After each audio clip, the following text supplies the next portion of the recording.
नमस्कार, मेरा नाम है मैक्स और आज मैं लेके आया हूँ आपके लिए सामान्य अंग्रेजी यानी कि जनरल इंग्लिश से एक अगला टॉपिक जिसका नाम है प्रेजेंट इंडेफिनिट। तो आज हम करेंगे प्रेजेंट इंडेफिनिट। ये उन लोगों के लिए है जिन्हें सामान्य अंग्रेजी की ज़रूरत पड़ती है, यानी कि जो अग्निवीर बनने की कोशिश कर रहे हैं, जो एसएससी के एग्ज़ाम दे रहा है, जो बैंकिंग के एग्ज़ाम दे रहा है, या जो भी जिसमें मैट्रिक लेवल की इंग्लिश आती है, उन सभी के लिए। तो सिंपल सीखा था, उसके बाद सीखेंगे प्रेजेंट इंडेफिनिट। प्रेजेंट इंडेफिनिट का मतलब हिंदी वालों के लिए बता दूं, सारे मेरे वो जवान जो फौज में जाएंगे या जो गांव के लोग हैं जो हिंदी की मदद लेते हैं सब में और जिनकी हिंदी से पढ़ाई हुई है, उनके लिए ता है, ती है, ते हूँ, इनसे शुरू होता है। यानी कि ता वर्ड भी आएगा और हा वर्ड भी आएगा। तो समझो ये है present indefinite. Present indefinite, indefinite अनिश्चित, प्रेजेंट इंडेफिनिट। तो प्रेजेंट इंडेफिनिट में भी अफर्मेटिव होंगे, निगेटिव होंगे, इंट्रोगेटिव होंगे। तो आज हम करेंगे सारे सवाल। तो देखिए, पहला एग्जाम्पल लेंगे, सिंपल सिंपल शुरू करो। मैं जाता हूँ, मैं काम करता हूँ,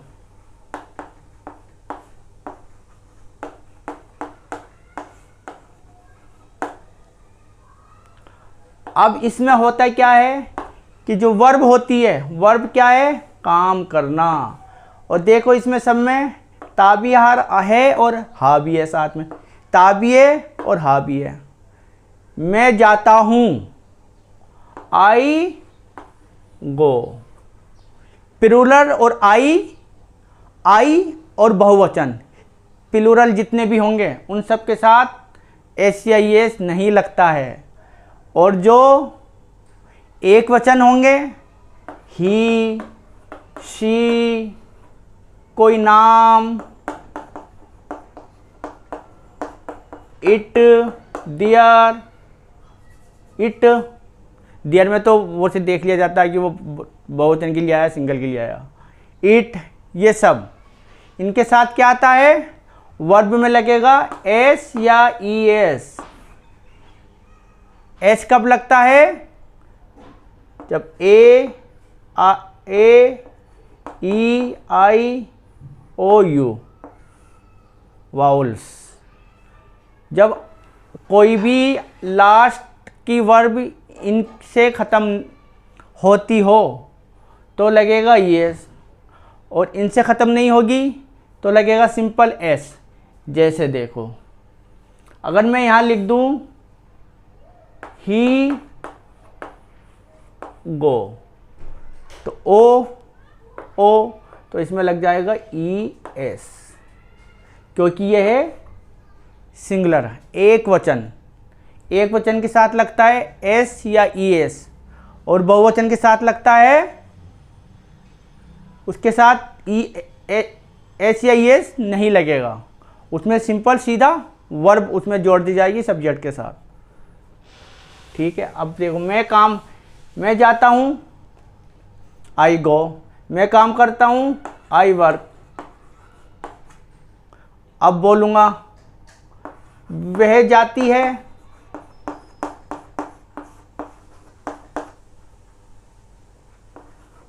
शी, सिंगल है वह, तो गो ओ आ रहा है तो ई एस लग जाएगा। दूसरा, मैं का हो गया, वह काम करता है,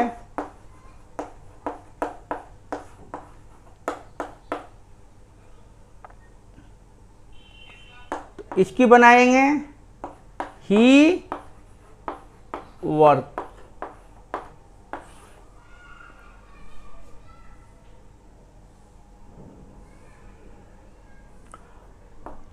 ए ई आई ओ यू से ख़त्म होगी वर्ब तो ई एस लग जाएगा, और अगर इनसे ख़त्म नहीं हो रही वर्ब तो सिंगुलर के साथ एस लगेगा, और प्लूरल के साथ कुछ नहीं लगता है। अब एक बार और आपको क्लियर कर दूं, सिंगुलर एक वचन के साथ, एक वचन के साथ AEIOU वर्ब के लास्ट में तो लगेगा ES, और इनसे शुरू नहीं होगी वर्ब, वर्ब तो लग जाएगा S। जैसे मैंने बताया था, ये इसका एग्जाम्पल है ही गो, तो ओ आ रहा तो ये ही गोज। अब यहाँ ही वर्क्स, क्योंकि AEIOU से ख़त्म नहीं हो रही वर्ब, तो यहाँ लग जाएगा सिंपल S। और इन्हें अगर हम बना दे प्लूरल, जैसे वे जाते हैं, तो दे यानी कि बहुत सारे, दे प्लूरल है, दे गो, इसमें ACIS नहीं लगेगा। ACIS तभी लगता है जब हमारे पास वर्ब एक वचन हो, सिंगल हो, सिंगुलर हो, तभी लगेगा ACIS। प्लूरल में ACIS नहीं लगता, और ACIS भी तब लगेगा जब वोवल्स होंगे वर्ब के लास्ट में, तो लगेगा ES, जैसे मैंने ये ऊपर बताया। और ये नहीं होगा तो लगेगा सिर्फ S, जैसे ये बताया था। क्लियर? अब आगे बढ़ते हैं।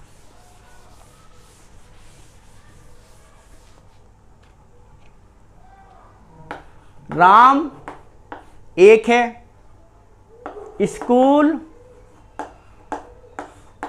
जाता है, बच्चे रोजाना स्कूल जाते हैं। अब राम और श्याम स्कूल जाते हैं। ठीक है, सिंगुलर आदमी, प्लूरल आदमी, एक से ज़्यादा आदमी प्लूरल ही होते हैं, बहुवचन। पहले लाएंगे सब्जेक्ट, सब्जेक्ट है राम, फिर ताही ते वाला, इसका मतलब ये सिंपल प्रेजेंट नहीं है, प्रेजेंट इंडेफिनिट है। तो जाने की इंग्लिश क्या होती है? गो। सही है गलत है? गो टू द स्कूल, ये सही है या गलत है? ये गलत है। क्यों? क्योंकि ये सिंगुलर है, एक वचन है। एक वचन के साथ हमेशा S या ES लगेगा, और ये EAEIOU वर्ब के लास्ट में वोवल से ख़त्म हो रहा है, तो इसलिए इसमें लग जाएगा ES। Ram goes to the school, बच्चे प्लूरल है, बहुवचन है, यानी कि they go to the school, ये सही है। इसमें ACIS नहीं लगाया। ACIS तभी लगाते जब ये एक वचन होता, सिंगुलर होता। अब ये देखिए नेक्स्ट, राम और श्याम स्कूल जाते हैं।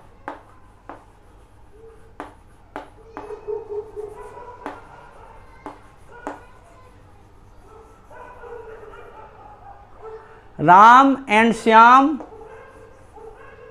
गोज टू द स्कूल, सही है गलत?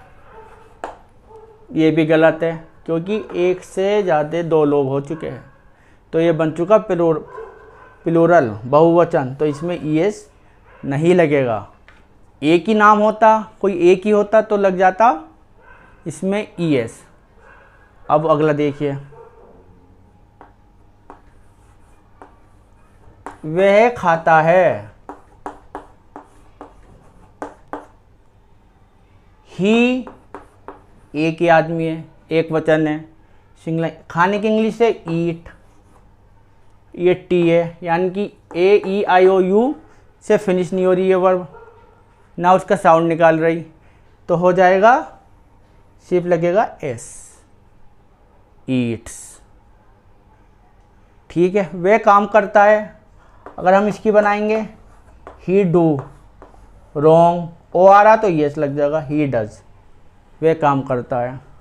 और इसकी बनाएंगे वे खाते हैं, तो ये हो जाएगा प्लूरल। प्लूरल का मतलब वे का मतलब दे, ये प्लूरल है तो सिंपल वर्ब आ जाएगी ईट, एस या एस ने लगेगा।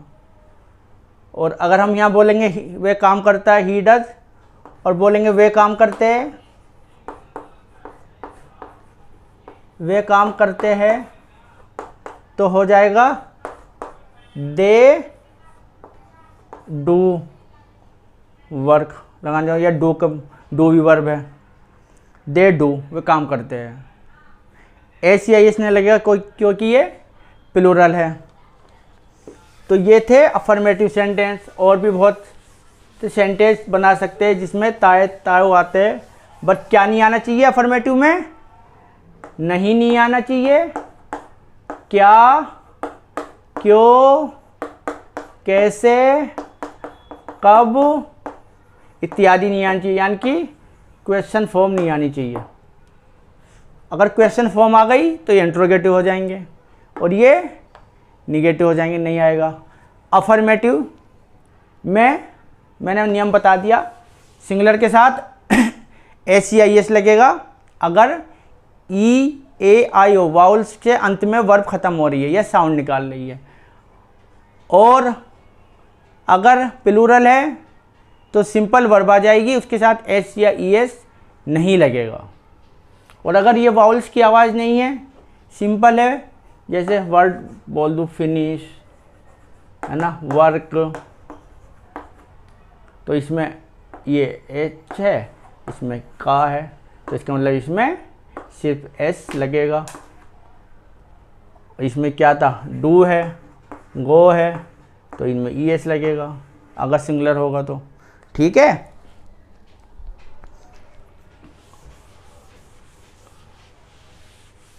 अब इसके निगेटिव सेंटेंस।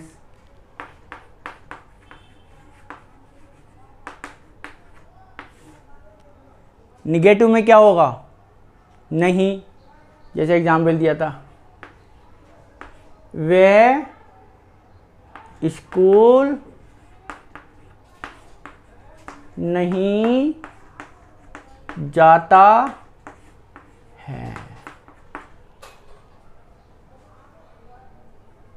नहीं मतलब ये सेंटेंस है निगेटिव, प्रेजेंट का निगेटिव, प्रेजेंट का निगेटिव, पीएन।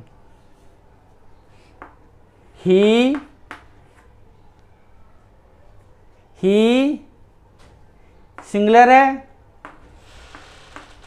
डू के साथ क्या लगेगा, yes, he does not go to the school. और प्लूरल होगा तो दे, मान लिया वे स्कूल नहीं जाते, they do not go to the school.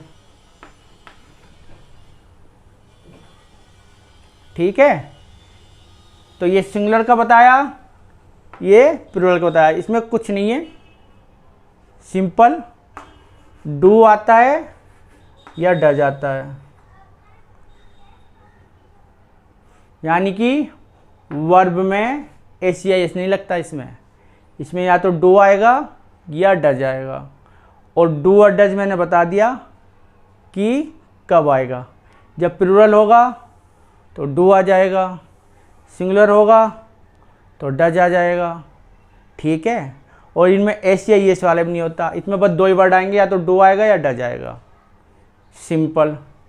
ये प्लूरल के साथ आएगा और ये सिंगुलर के साथ आएगा।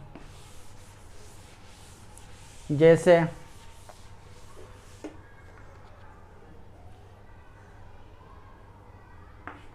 पिताजी रोजाना मंदिर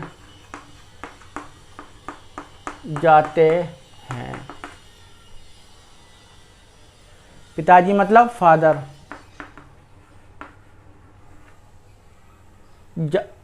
रोजाना मंदिर नहीं जाते, हम निगेटिव सीख रहे हैं ना, तो निगेटिव बनाओ इसे। मंदिर नहीं जाते हैं यानी कि कभी कभी जाते होंगे। तो फादर सिंगुलर है तो डू के साथ ही है। Does not go to the temple daily, यानी कि पिताजी डेली मंदिर नहीं जाते हैं। नेगेटिव सेंटेंस है, सिंगुलर आदमी है तो डज का यूज होगा, और प्लूरल होंगे जैसे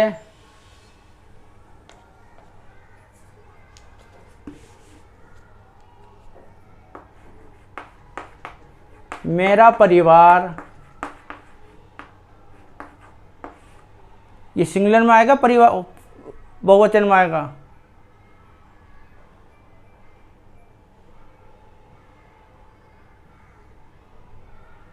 अगर मैं इसे लिखूं माई फैमिली, तो परिवार तो एक ही है, चाहे लोग उसके अंदर बहुत सारे हो, लेकिन ये पूरी यूनिट एक है, तो इसलिए इसमें आएगा डज नॉट। फिर आगे वही गो टू सेंटेंस, मंदिर। इसके बाद प्लूरल के सेंटेंस, वे काम नहीं करते हैं, तो दे नहीं की इंग्लिश क्या होगी, ये प्लूरल है तो हो जाएगी डू नॉट। सिंगुलर होता तो डज नॉट हो जाती, दे डू नॉट वर्क, वे काम नहीं करते हैं। तो ये हो गए निगेटिव सेंटेंस। अब इसके बाद हम करेंगे इंट्रोगेटिव, ये वाले। क्या राम स्कूल जाता है?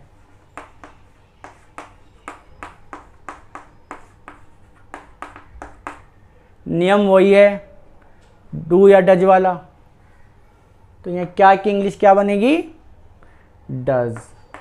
क्यों? क्योंकि ये सिंगल है। Does Ram go to the school?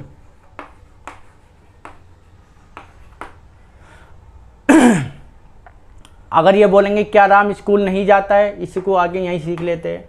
Interrogative का निगेटिव, क्या राम स्कूल नहीं जाता है? तो इसमें सिंगुलर ये दोनों देखे जाएंगे।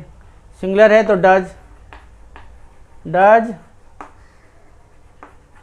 Ram go to the school, does Ram not go to the school. Affirmative में क्या होता है, निगेटिव में अगर इसका निगेटिव बनाते राम स्कूल नहीं जाता है, तो Ram does not go to school, but यहाँ से डज को उठा के क्वेश्चन मार्क में रख दिया। डज इसका मतलब क्या की इंग्लिश हो गई यहाँ पर, और बाकी सेम ऐसी का ऐसी होगा। यानी कि निगेटिव में डू आएगा या डज आएगा, प्लस सब्जेक्ट आएगा, प्लस नोट आएगा जैसे पहले बताया था, और प्लस वर्ब आएगी, प्लस ऑब्जेक्ट आएगा। डू या डज से शुरू करेंगे। डू और डज का नियम वही है, सिंगुलर है तो डज और प्लूरल है तो डू। और निगेटिव में सब्जेक्ट के बाद नोट लगेगा, और निगेटिव नहीं है तो बस पहले डज या डू लग के सीधा सीधा सिंपल सिंपल बन जाएगा। अब ये हमने डज का देख लिया, अब डू का देखते हैं।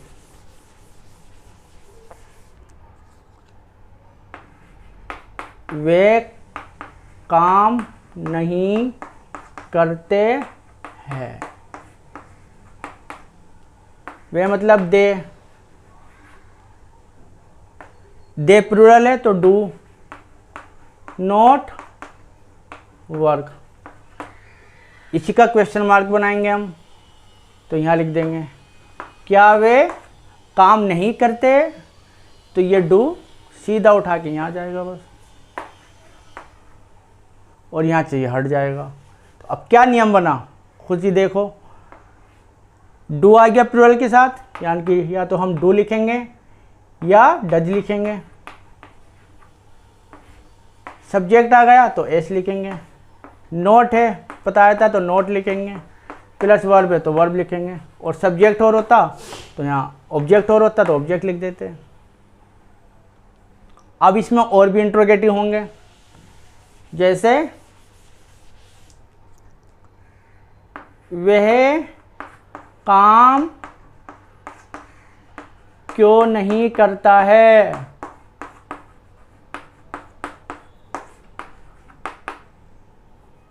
क्यों की इंग्लिश क्या है, क्वेश्चन मार्क हमेशा शुरू में आएगा। वो क्या से शुरू हो, क्यों से हो, कब से हो, कैसे से हो। तो क्यों की इंग्लिश क्या है, वाई। फिर देखेंगे सब्जेक्ट, हमेशा सब्जेक्ट देखना होता है कि सब्जेक्ट सिंगुलर है, एक वचन है, या प्लूरल है, बहुवचन है। तो ये सिंगुलर है तो वाई के साथ लगेगा डू या डज। तो क्या है, सिंगुलर है तो डज लग जाएगा। फिर वही सब्जेक्ट आएगा ही, फिर नोट आएगा, फिर प्लस वर्ब आएगी। बस वही नियम है। ऐसी वे स्कूल कब जाता है,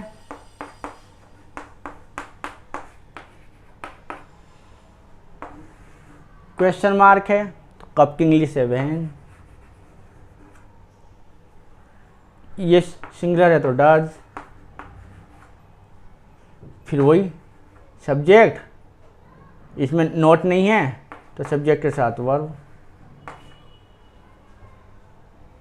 और नोट होता वे स्कूल कब नहीं जाता है तो ही के बाद नियम हो जाता नोट प्लस वर्ब। अगर हम यहाँ नहीं जोड़ दे तो यहाँ नोट जुड़ जाएगा। यानी कि क्वेश्चन मार्क को पहले रखना है, उसके बाद डू या डज लिखना है, फिर वर्ब लानी है, निगेटिव है तो निगेटिव लिखना है नोट, और उसके बाद वर्ब लानी है, निगेटिव नोट नहीं है तो क्वेश्चन डू या डज, सब्जेक्ट प्लस वर्ब, और प्लस यहाँ अगर ऑब्जेक्ट है तो कोई ऑब्जेक्ट आ जाएगा। तो ये हुआ अफर्मेटिव, निगेटिव और इंटरोगेटिव किसका, प्रेजेंट इंडेफिनिट का। बाकी प्रैक्टिस घर पे करेंगे तो ज़्यादा अच्छा रहेगा, क्योंकि ये बार बार प्रैक्टिस से ही समझ में आ जाता है।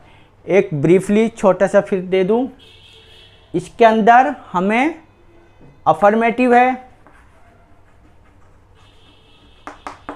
तो, और सिंगुलर वर्ब है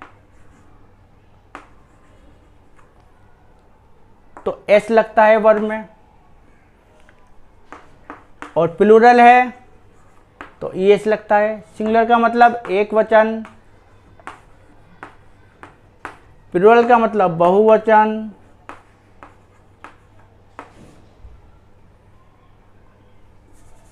सिंगुलर के साथ एस लगेगा या ई एस लगेगा, सॉरी एस लगेगा या एस लगेगा। सिंगुलर में अगर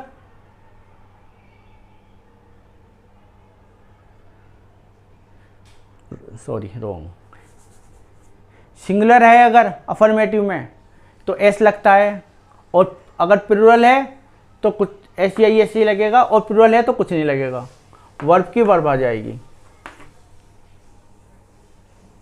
यानी कि वही अगर ये शुरुआत ई आई ओ यू से अंत होगा वर्ब का तो लग जाएगा ई एस, नहीं होगा तो सिर्फ एस लगेगा वर्ब में, और प्लूरल होगा तो वर्ब में कुछ नहीं लगेगा, सीधे सीधे बन जाएगा। और निगेटिव में, अब इसका आएगा निगेटिव, निगेटिव में डू होगा या डज होगा, बस दो ही होंगे। ये होगा एक वचन के साथ, सिंगुलर सिंगुलर, और ये होगा प्लूरल के साथ, यानी कि बहुवचन के साथ।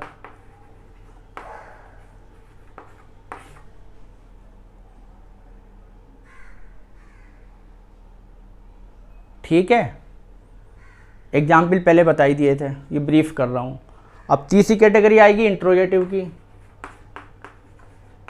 क्वेश्चनवाचक, प्रश्नवाचक। इसमें ये निशान होता है। उसमें क्या होता है, वो वहन से भी शुरू हो सकते हैं, ये भी प्रश्न होता है, वाई से भी हो सकते हैं शुरू, विहर से भी हो सकते हैं शुरू, और शुरू में क्या से भी हो सकते हैं। तो इनसे शुरू हो या किसी से भी हो जिसमें क्वेश्चन मार्क होगा, तो पहले उनकी इंग्लिश आ जाएगी। उसके बाद देखेंगे सब्जेक्ट क्या है, एक वचन है या बहुवचन है। एक वचन हो तो आ जाएगा डज, और बहुवचन हो तो आ जाएगा डू। बस ये तीन टाइप के, ये सेंटेंस में प्रेजेंट इंडेफिनिट में होते हैं, मैंने बता दिया। एस या एस कब लगता है फिर बता दूँ, एस या एस में ही कन्फ्यूजन पैदा होता है। Vowels E A I O U verb का अंत अगर इनसे होगा या इनके साउंड से होगा तो हमें लगाना पड़ेगा ई एस। किसमें, एक वचन में, सिंगल सब्जेक्ट अगर होगा तो।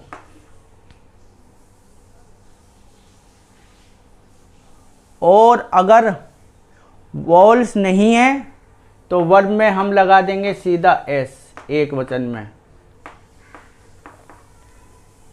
बहुवचन में, प्लूरल में कुछ नहीं लगाएंगे, सीधा वर्ब की वर्ब, उसमें एस या एस नहीं लगता है। ठीक है, तो आज प्रेजेंट डेफिनेट क्लियर हो गया होगा। बाकी प्रैक्टिस कीजिएगा। आप कोई भी एग्ज़ाम दे रहे हो, मैट्रिक लेवल का या इंग्लिश सीखना चाह रहे हो, तो ये आपकी समझ में आ गया होगा। अब आप बुक से प्रैक्टिस कर सकते हैं, और कोई दिक्कत हो तो कमेंट्स में लिख सकते हैं। बस आज प्रेजेंट डेफिनेट को यहीं पर ख़त्म करते हैं। छोटे छोटे समय में, मैं छोटे छोटे वक्त में ये वीडियो बनाकर, बहुत कम एग्ज़ाम पे लेकर बस समझाकर ही इन वीडियो को ख़त्म करता हूँ, ताकि आप फिर बाद में अपनी बुक से प्रैक्टिस कर सकें। तो बस आज इतना ही, फिर मिलेंगे नेक्स्ट वीडियो में। जब तक के लिए अपना धन्यवाद रखिए, अपना ध्यान रखिएगा। और वीडियो अगर आपको पसंद आए तो इसको लाइक, शेयर और सब्सक्राइब जरूर कीजिएगा। मिलते हैं बहुत जल्द नेक्स्ट वीडियो में। धन्यवाद।